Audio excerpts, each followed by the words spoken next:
आज आम जाना आयुष्मान भारत प्रधानमंत्री जन आरोग्य योजना केबे लागू हम आउ केबे समस्त को मिल। आज आम जाना यही वीडियो माध्यम वीडियो को आरंभ करने पूर्व आपण समस्त को मोर अनुरोध आपण मैंने आम चैनल को सब्सक्राइब कर दिंतु।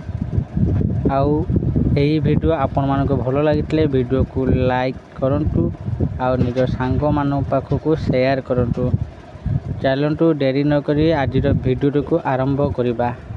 2 ରୁ 3 मास भितर सरीब स्वास्थ्य कार्ड बंटन स्वास्थ्य मंत्री कहते। चलित मास 11 तारीख आयुष्मान भारत प्रधानमंत्री जन आरोग्य योजना और गोपबंधु जन आरोग्य संपुक्त योजनार स्वास्थ्य कार्ड लोकार्पित होगा कटकर बालीजात्रा पड़िया। मुख्यमंत्री मोहन चरण माझी, केंद्र स्वास्थ्य मंत्री जगत प्रकाश नड्डा, केंद्र मंत्री धर्मेंद्र प्रधान, जुएल ओराम और सीन वैष्णव जोगदेवार कार्यक्रम रही सूचना देते स्वास्थ्य मंत्री मुकेश महालिंगा। श्री महालिंग कहते जे राज्यर समस्त 1405 प्राथमिक स्वास्थ्य केन्द्र कार्यक्रम अनुष्ठित होब। राज्यर 70 वर्ष अधिक बयसर लोकों को आयुष्मान वयोबंदना योजना सामिल करा जिवो। एई लोकों संख्या 23,12,979 रही। एमानक मध्यरु प्राय 17 लाख आयुष्मान भारत प्रधानमंत्री जन आरोग्य योजना और गोपबंधु जन आरोग्य योजना सामिल थिबारु अधिक 6 लाख हिताधिकारी एही योजन जोड़ी हेबे। नूतन एकक कार्ड पाइबा पर्यंत हिताधिकारी माने तालिकाभुक्त हस्पिटाल मानकरे निजर आधार कार्ड किंबा वर्तमान पाखरे थिबा स्वास्थ्य कार्ड नंबर दे चिकित्सा पाई परिबे। साधारण जनसेवा केन्द्र गुड़िक संपुक्त अंचल आशाकर्मी बहुमुखी जन स्वास्थ्य कर्मी मानक सहायतार हिताधिकारी मानक कार्ड बांटिबे।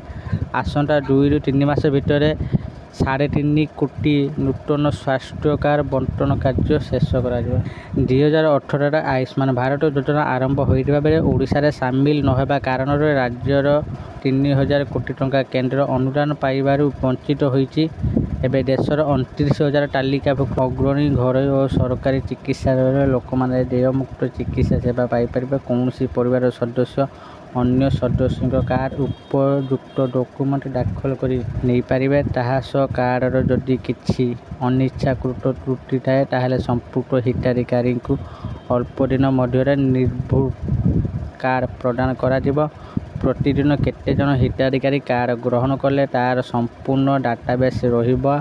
हिताधिकारी EKYC सह कार्ड प्रस्तुति और बंटन प्रक्रिया संपूर्ण देयमुक्त रहिबा। पश्चिम बंगर आयुष्मान भारत योजना लागू होई नथिबारे सेठारे किछि अग्रणी हस्पिटाल सह राज्य जोगाजोगर अछंती। पश्चिम बंगर रहुथिबा ओडिया किपरि एही संपुक्त योजनार सुफल पाई परिबे से संपर्क सरकार मानस गठन करुचंती। सचेतनता पाई मार्च 11 ରୁ 1 सप्ताह व्यापी गाँ को गाँ स्वास्थ्य चेतना रथ परिभ्रमण करवा। यही सांबादिक सम्मेलन में विधायक इराशिष आचार्य उपस्थित थे। आशा करछि आपण माने आम वीडियो देखिए जानीपारे आयुष्मान भारत कार्ड केबे लागू हम। आगामी 2 ରୁ 3 मास भितर आयुष्मान स्वास्थ्य कार्ड बंटन सरीब।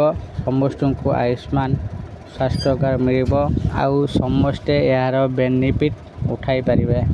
आशा करछि आपण मानकु ए वीडियो भल लागिथिबो। जदि आपण मानकु ए वीडियो भल लागुछि वीडियो को लाइक शेयर आउ कमेंट करंतु।